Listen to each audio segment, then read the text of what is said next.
So here's a question.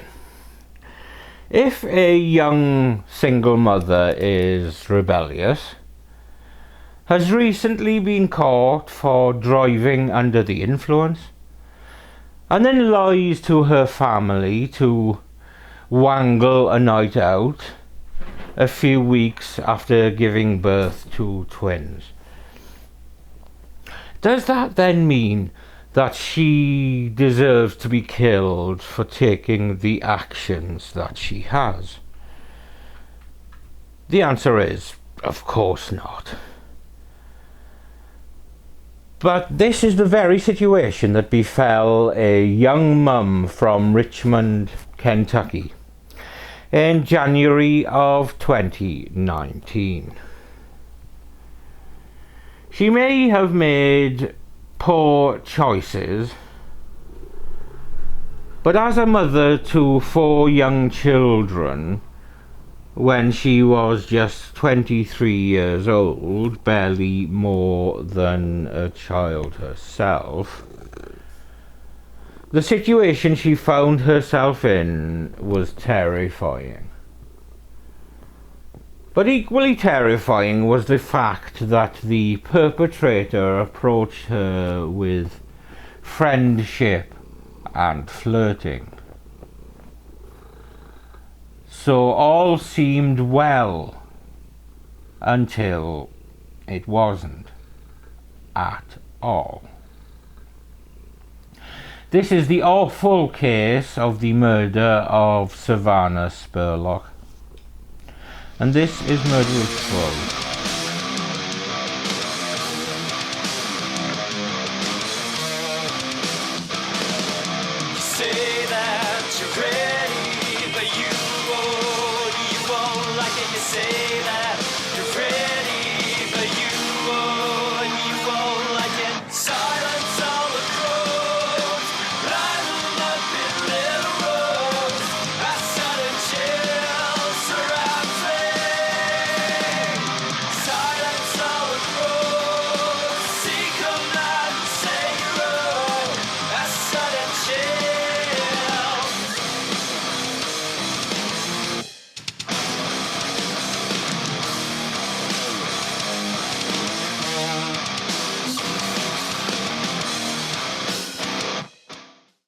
Savannah Spurlock was a 23-year-old single mother living in Richmond, Kentucky.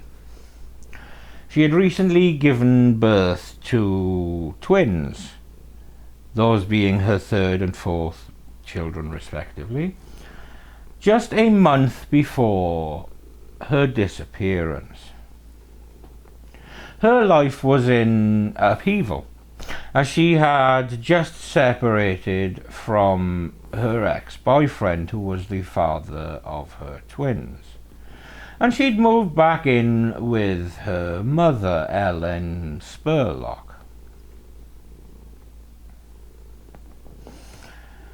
Adding to her disturbances and upheavals, Savannah had just been arrested and charged with a driving under the influence charge just 2 weeks after giving birth, with a court appearance scheduled for January the 7th, 2019. But despite all of these challenges, all of those who knew Savannah described her as a loving mother who was just trying to navigate the challenges within her life. On the night of January the 3rd, 2019, Savannah decided she needed a break from motherhood. She borrowed her mother's car, telling Ellen she was just going out to pick up some food.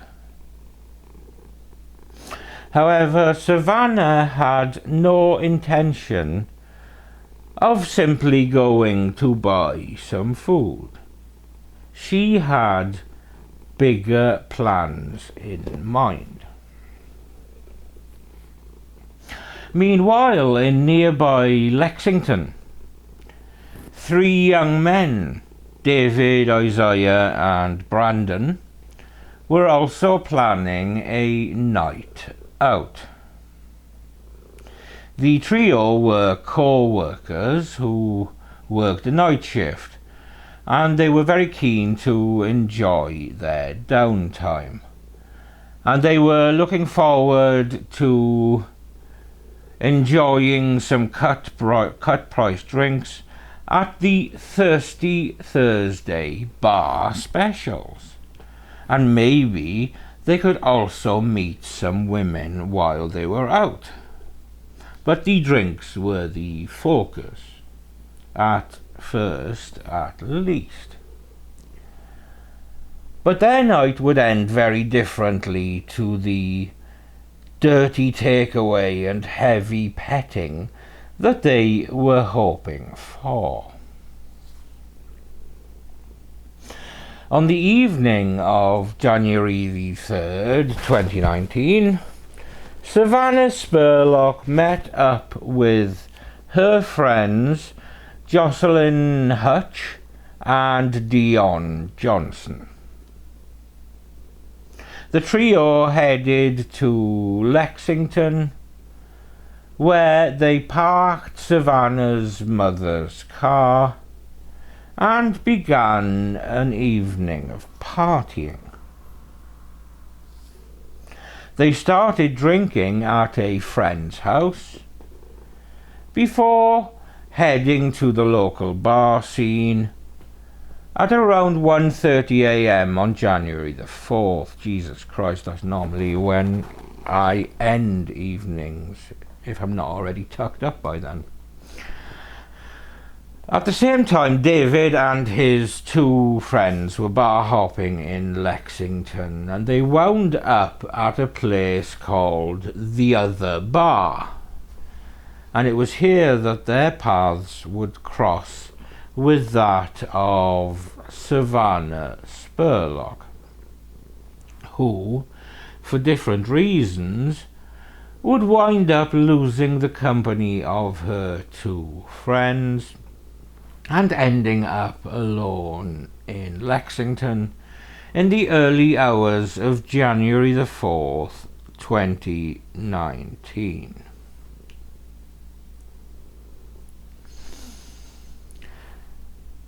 Now, as the night progressed, as I pretty much suggested, Savannah's friends began to leave. Dion Johnson had to leave early because she had a court date the next morning. And then later in the evening, Savannah and Jocelyn had a falling out, resulting in Jocelyn leaving as well. Now alone, Savannah began flirting with men at the bar, where she eventually caught the attention of David, Isaiah and Brandon. As the bar was preparing to close, Savannah wasn't ready to call it a night and wanted to continue drinking, as did the three men. So they chose to join up as a single group and head off to find somewhere to continue the night out. A seemingly run-of-the-mill decision, which would ultimately spell the end of Savannah Spurlock's life at the age of just 23.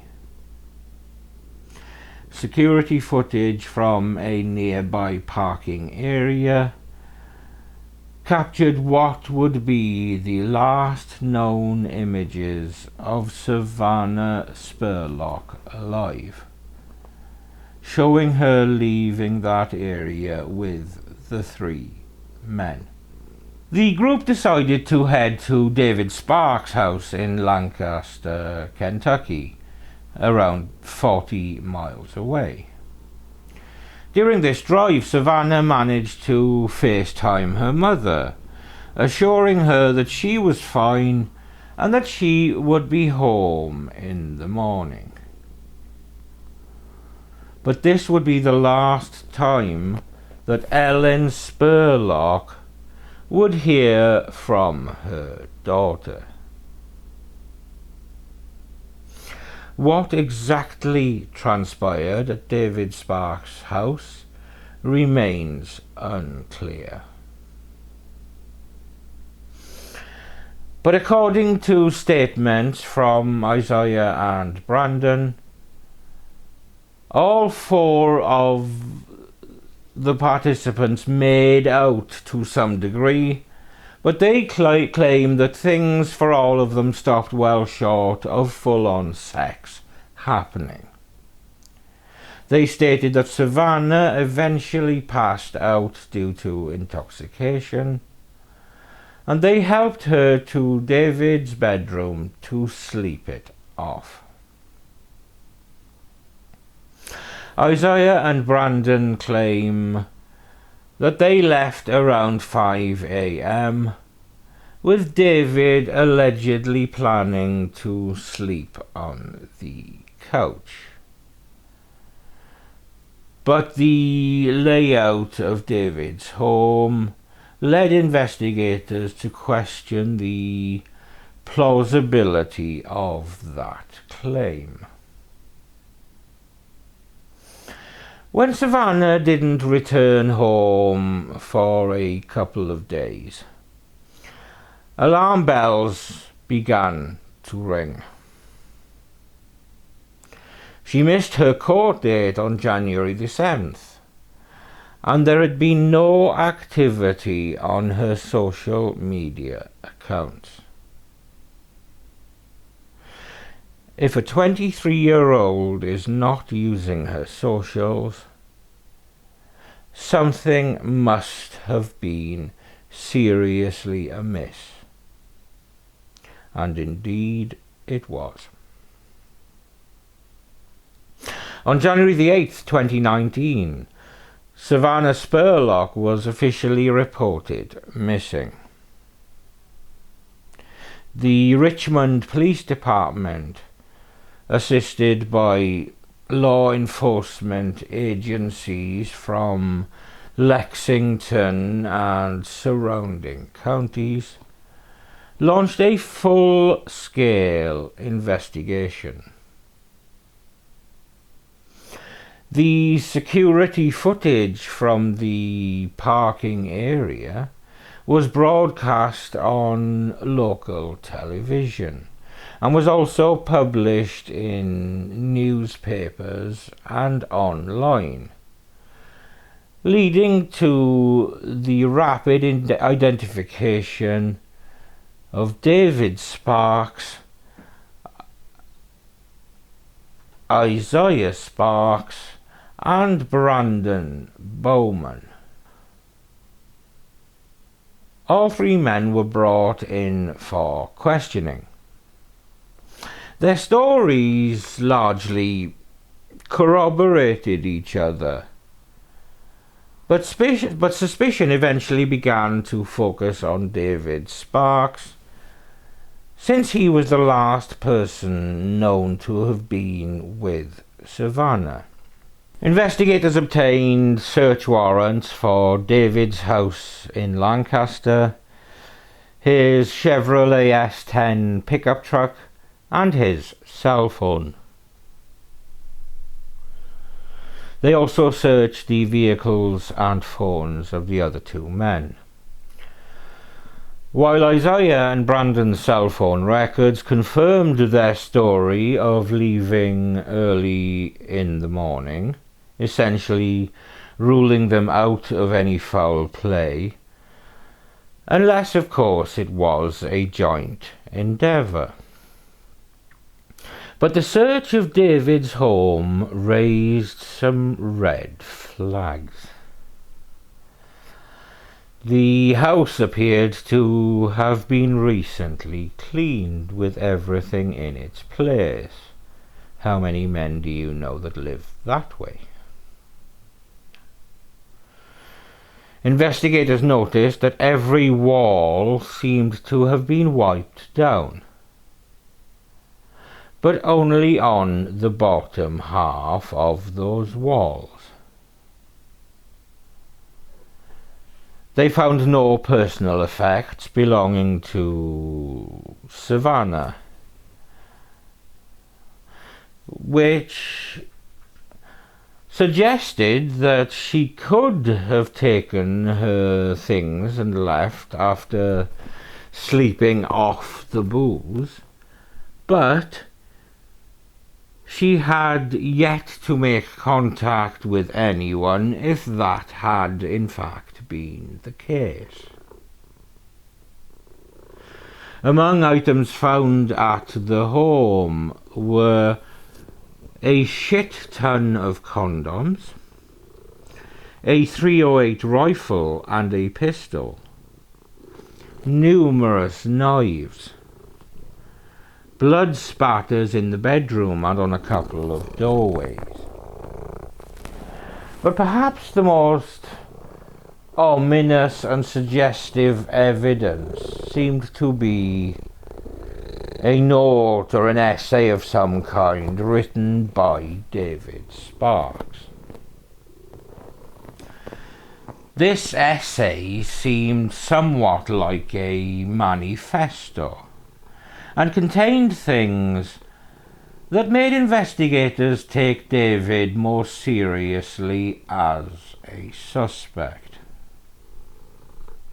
In this document, he wrote about feeling like a born psychopath and having thoughts of violence. Red flag bonanza, bingo, ding ding ding ding.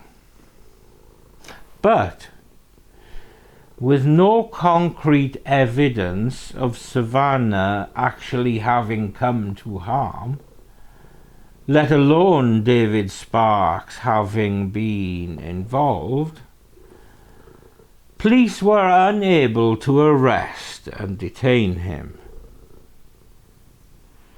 Meanwhile, the time that Savannah remained missing continued to pass, and it would be some 6 months before a major break in the case. This is a story you probably recognize, the search and hope to find Savannah Spurlock, the missing Madison County mother of 4. We've talked to many of her family members and friends, but for the first time we're hearing from her father. LX18's Eleanor Buckley spoke with Cecil Spurlock in his first local television interview since Savannah went missing on January 4th, and he's desperate to find some sense of closure. That's tonight's LX18 Big Story at 11. I don't know if I can keep on going and not knowing what happened to my little girl. Got to know something. It's killing me, man. It is. It's taking a toll off. Weeks have turned to months, and still Cecil Spurlock doesn't know the whereabouts of his daughter Savannah. She went missing on January 4th after leaving a Lexington bar. Now her father is left pleading for answers. Somebody out there, please, they know something. Put this nightmare to rest so we get some kind of closure. Police say she left the bar with 3 men. All of them have been questioned, but no arrests have been made. I know eventually somebody will come up and say something. I just know it. 3 men involved in this. 3 men. Somebody knows something. Somebody, they'll mess up sooner or later. We'll find out what happened to her. I know it. I know we will. He wants anyone who knows more to think about her 4 young children, who may go the rest of their lives without their mom. The 4-year-old's in therapy, the 2-year-old's in therapy. Savannah's sister is in therapy. It's a nightmare. And it's her 4 boys that Cecil says will make Savannah live on forever. She may not be in this world, but she left 4 boys that are going to be good boys. They're going to be good. Eleanor Buckley, LEX 18 News. And the people who reported what would turn out to be this break was telling in and of itself.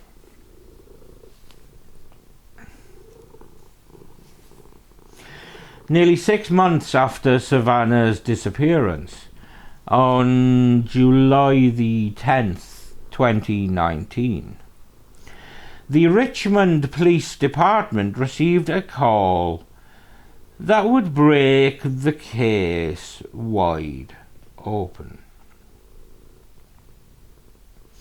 Alan and Alta Sparks reported a foul odour coming from a strawberry patch in their backyard. If you're wondering where you recognise the surname from, that's because they were the parents of David Sparks. Law enforcement, including 11 FBI agents, quickly descended on the property. In a small fenced-off area of the strawberry patch, just 19 inches below the surface, investigators made a grisly discovery. They found Savannah Spurlock's body naked and folded in half, with her feet taped together. She had been wrapped in a plastic trash bag along with a rug, and then placed inside 2 further trash bags.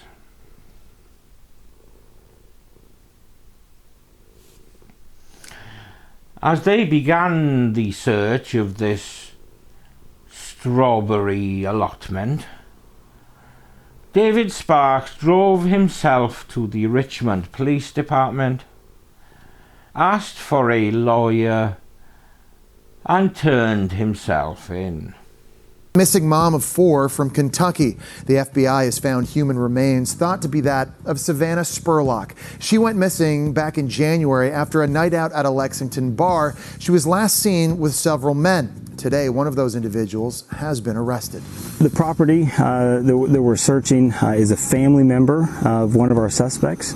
Now, our hope is to bring closure, to know what happened and be able to answer a lot of questions. Senior correspondent Tara Burney joins us now. And Tara, the arrest comes 6 months after she went missing. So what did authorities find in this house that led them to the suspect? Well, sadly, Jesse, it's believed to be the body of 23-year-old Savannah that was found on that property. David Sparks, one of the last people believed to be with Spurlock, was taken into custody and charged with tampering with physical evidence and abuse of a corpse. The latest development came after a man reported a foul odor coming from the property where Sparks lives, which is believed to be his parents' home. According to the arrest citation, Sparks, the primary suspect in a missing persons investigation, led to the search. It was there, officials say, they found remains and other items buried on the property. Spurlock, a mother of 4 who had given birth to twins in December, was last seen on surveillance video January 4th after leaving a bar in Lexington. And police cannot confirm the remains found are those of Spurlock at this time because they were heavily decomposed. The remains will be taken to the state medical examiner's office for an autopsy. We'll keep our eye on this story. Tara, thank you. I'm Robert Purdy with the Kentucky State Police, currently serving as a public affairs officer with the Kentucky State Police Richmond Post. With me today are representatives from the KSP Post 7 and the Richmond Police Department. Thank you to everybody who is here in attendance today. We are also streaming this news conference live on the Kentucky State Police Facebook page.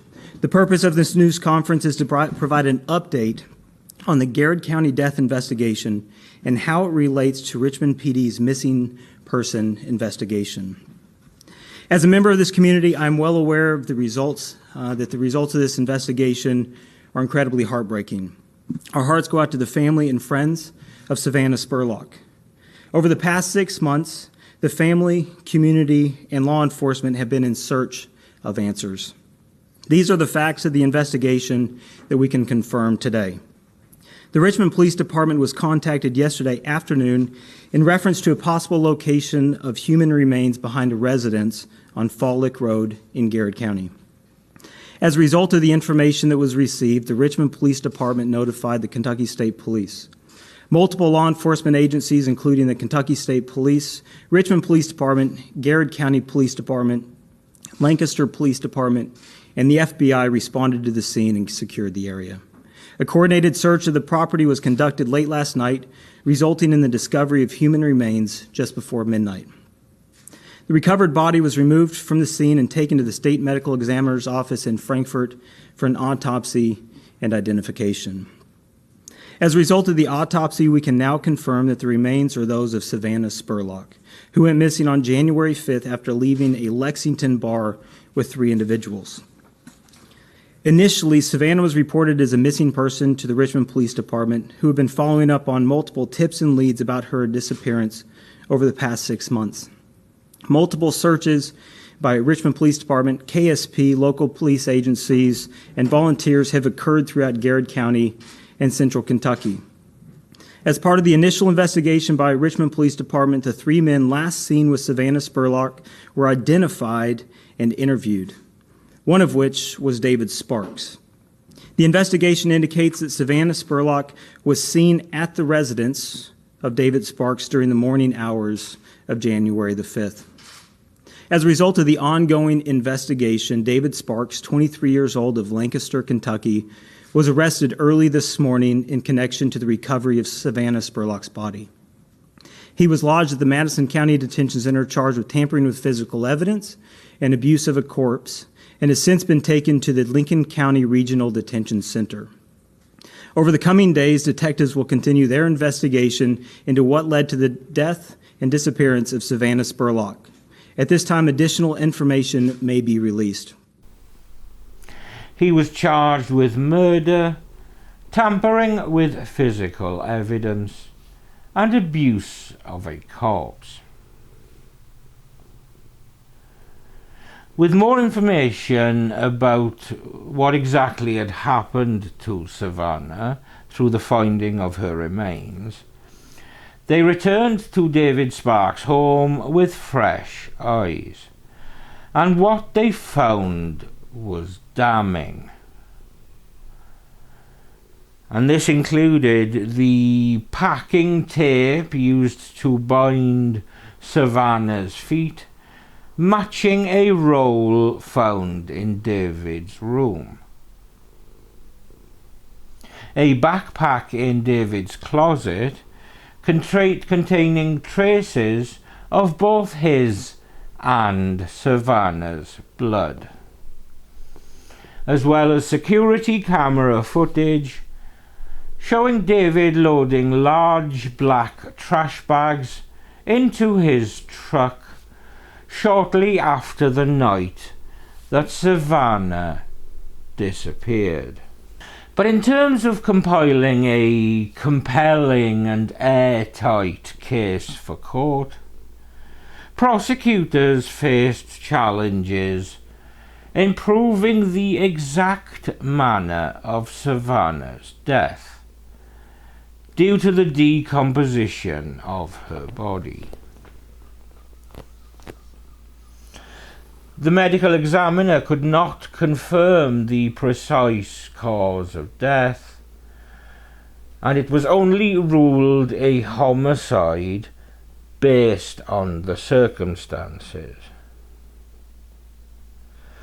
But the case would never see the inside of a courtroom for deliberation or be offered to a jury for perusal, because David Sparks entered into a plea deal with the state and pleaded guilty to the murder of Savannah Spurlock.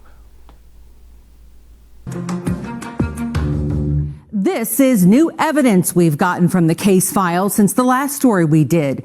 LEX 18 got a copy of a police interview with David Sparks. And for the first time, you'll actually hear what he was telling investigators while dozens of people were out searching for Spurlock days after she vanished. As you'll find out, they never did buy his story.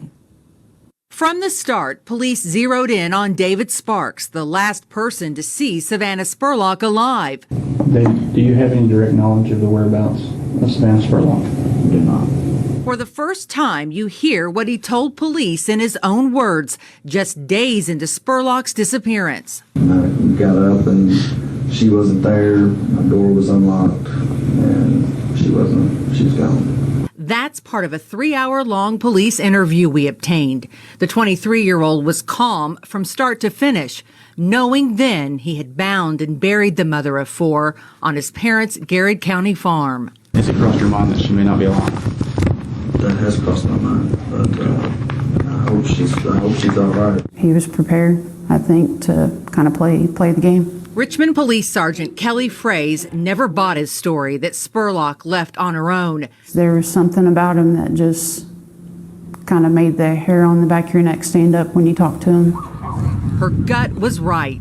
We kind of got a feeling of like, this is where we need to be. 6 months into the investigation, which included multiple searches by Kentucky State Police, Richmond Police, and other agencies, Savannah Spurlock was found in a place that had already been searched, the Sparks family farm. How was she missed? There she was the whole time. That's something that I ask myself actually still when I think about Savannah is how did we not find her? How did I not find her? I actually stood on the strawberry patch, like where it was. Fraze says looking back, Sparks was always keeping a close eye on them. In fact, the day that we searched the first time with the cadaver dogs on the farm or at the family property, now that I can go back and think about it, he was absolutely 100% just focused on the garden. Fraze says it was the discovery of this letter in his bedroom early on that kept him at the top of their suspect list. We found it in his nightstand. It was the very first page on it of clean notebook paper. It looked recently written. He wrote in part, "I keep the dark, true side of myself hidden. How do you look your mother in the eyes and tell her you're a born psychopath?" Sparks told police it wasn't related. I'm assuming you all have read the page that was in my binder.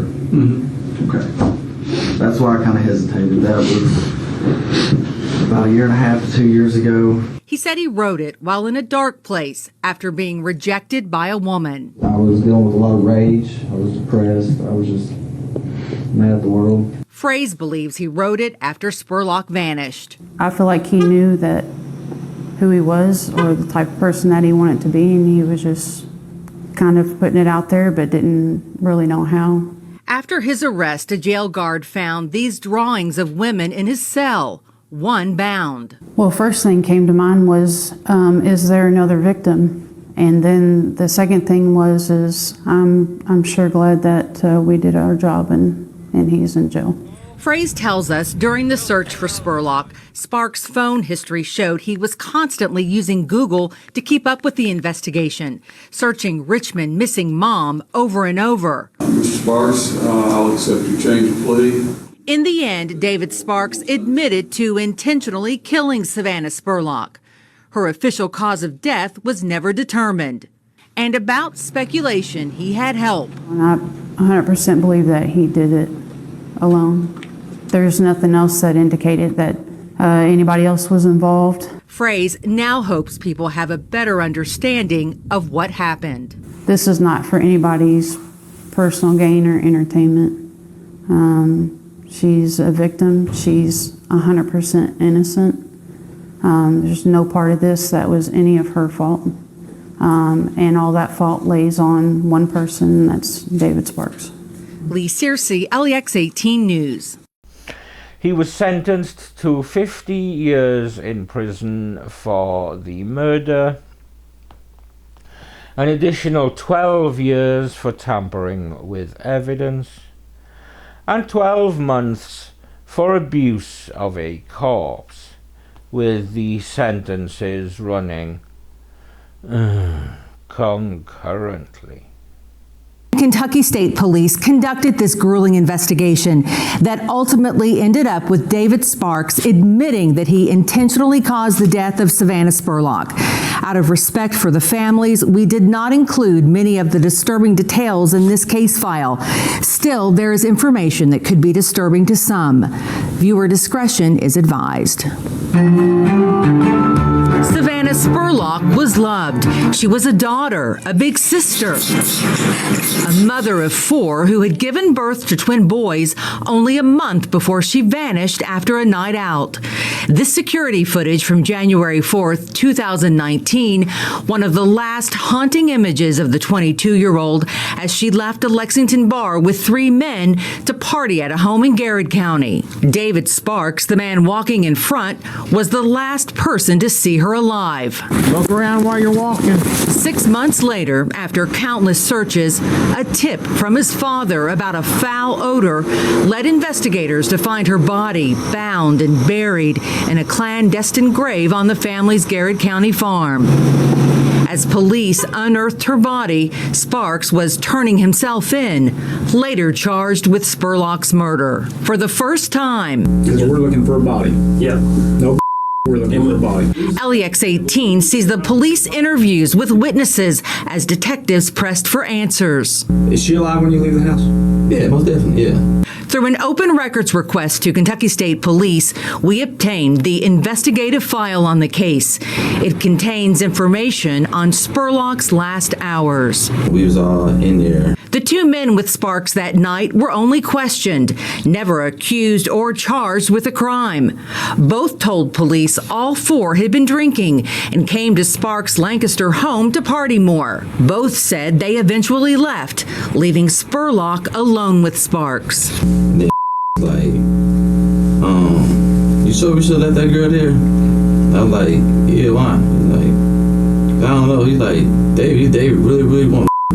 Both said Sparks was frustrated because as the night went on, Spurlock was less alert. They described him as trying to be sexual with her as she was in and out of consciousness, but told detectives neither expected Sparks would hurt her. Do you think David would have had any reason to do anything to Savannah? I don't think so. But days after Spurlock went missing, one of the men was less sure. I asked him, do you know, like, seriously, do you know what's going on? Where she at, whatever. He's adamant, no, I don't know where she's at. Do you believe him? 70-30. One of the questions that has remained unanswered is how Savannah Spurlock died. The medical examiner's final report shows why her cause of death could not be determined, stating the amount of time her body was buried destroyed any evidence of lethal trauma. Just why? Why? How? The unknowns weigh heavy on Spurlock's best friend and godmother to her 4 children. She looked over the files and interviews privately with us. So many what ifs. It would have definitely been a different outcome. I feel like they were very cooperative, and I feel like they would have taken up for Savannah. I don't blame them because, there's one person responsible for this, and we know who that is. In one of the searches of Sparks' home days after Spurlock disappeared, police found blood spatter on the walls and doorways believed connected to Spurlock. Something else they found? A letter of particular concern in Sparks' bedside table, believed to be written by him, that conveyed disturbing thoughts. It reads in part, I simply don't care at all. I feel no love for anything. I want my family to understand, maybe just to excuse my actions over the years, but how do you look your mother in the eyes and tell her you are a born psychopath, that she gave birth to a monster, someone who wouldn't care a bit to squeeze the last breath out of another human? Sparks and his attorney told police the letter wasn't relevant to the investigation, saying Sparks wrote it in the past due to depression and anger issues. Also in the file, these hand-sketched drawings of women. A jail guard sent them to police after finding them in Sparks' jail cell. One was shown nude, another bound, hands tied behind the back. Throughout the investigation, several people described Sparks as quiet. Is David weird? Oh, yeah, he's a weirdo. Everybody know that. I mean, he's got unorthodox, like thinking. I mean, certain things he do is just like different than others. He's paranoid. When interviewed, neither of Sparks' parents believed he could have anything to do with Spurlock's disappearance. His mother told police David didn't have much luck with girls, calling him meek and mild. In the days and months before Spurlock was found, Sparks went on with his life. In these Snapchat messages from the file, he talked about getting a promotion at work just 2 weeks before his arrest. In another, he said, "People that think I've actually done something to Savannah give me too much credit.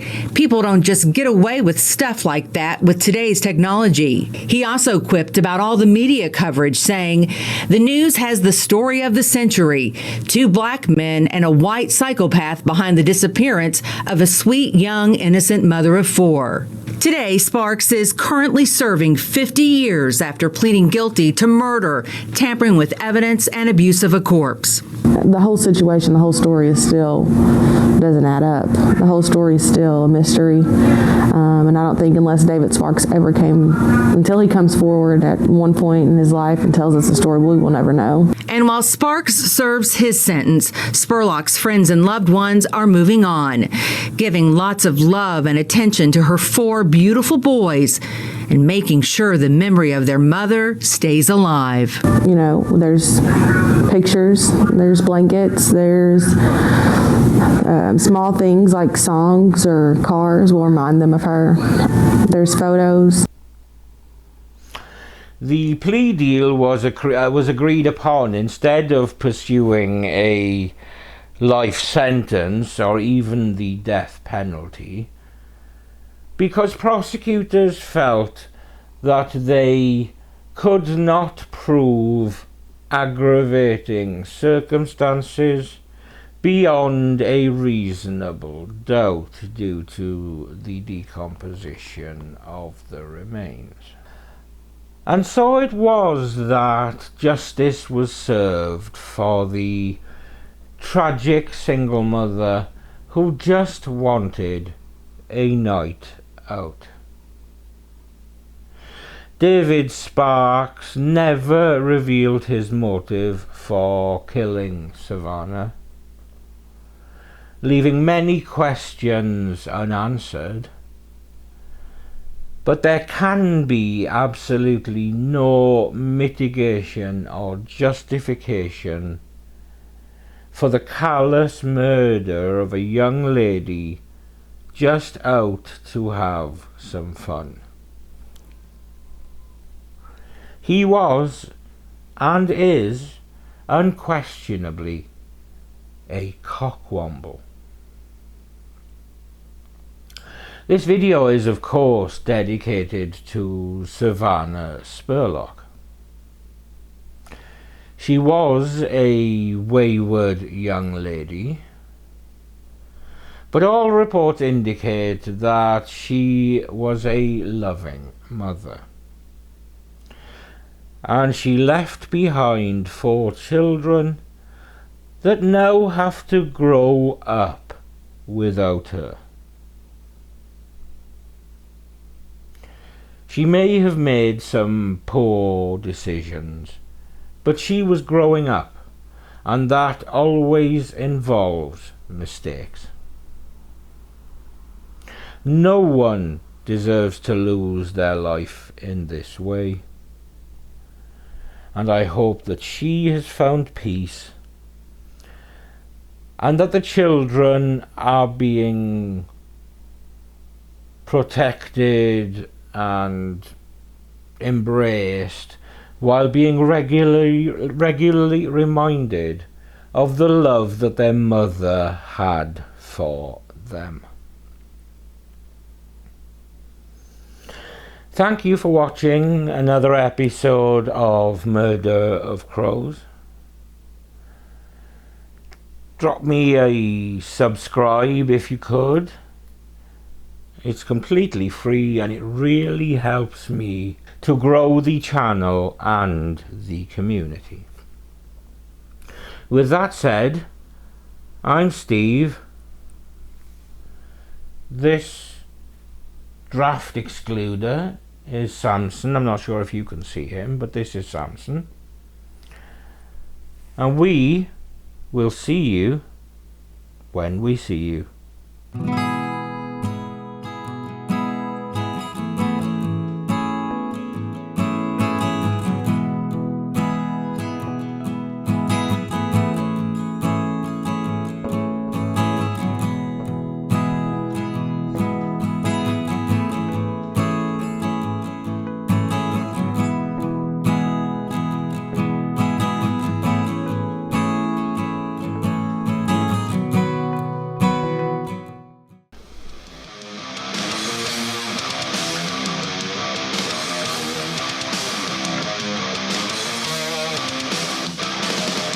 Say that you're ready, but you won't like it, you say